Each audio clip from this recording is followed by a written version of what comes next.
Hello, this is Ron Paul with your weekly update for Monday, October 10th. Last week marked the 15th anniversary of the U.S. invasion of Afghanistan, the longest war in U.S. history. There weren't any victory parades or photo ops with Afghanistan's post-liberation leaders. That is because the war is ongoing. In fact, 15 years after launching a war against Afghanistan's Taliban government in retaliation for an attack by Saudi-backed al-Qaeda, the U.S.-backed forces are steadily losing territory back to the Taliban. What President Obama called the good war before he took office in 2008 has become the forgotten war some 8 years later. How many Americans know that we still have nearly 10,000 U.S. troops in Afghanistan? Do any Americans know that the Taliban was never defeated but now holds more ground in Afghanistan than at any point since 2001?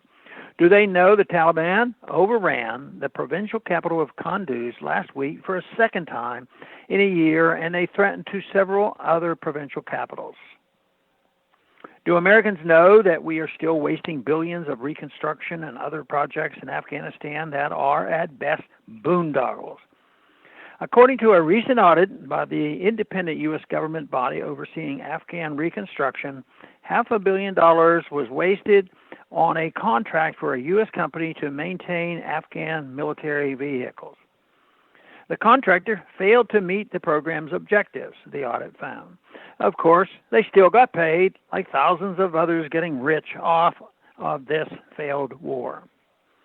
Do Americans know that their government has spent at least $60 billion to train and equip Afghan security forces, yet these forces are still not capable of fighting on their own against the Taliban? We recently learned that an unknown but not insignificant number of those troops brought to the U.S. for training have deserted and are living illegally somewhere in the United States.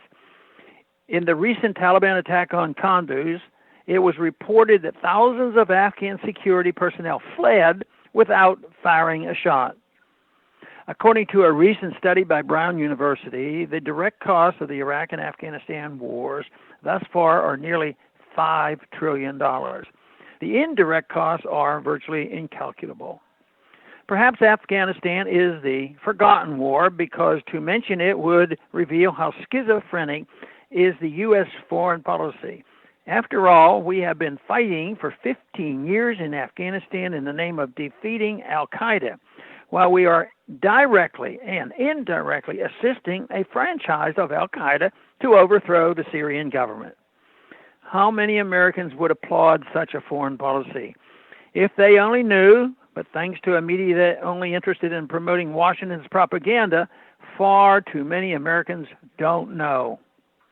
I have written several of these columns on the various anniversaries of the Afghan and Iraq wars, pointing out that the wars are ongoing and that the result of the wars has been less stable countries, a less stable region, a devastated local population, and an increasingly probability of more blowback.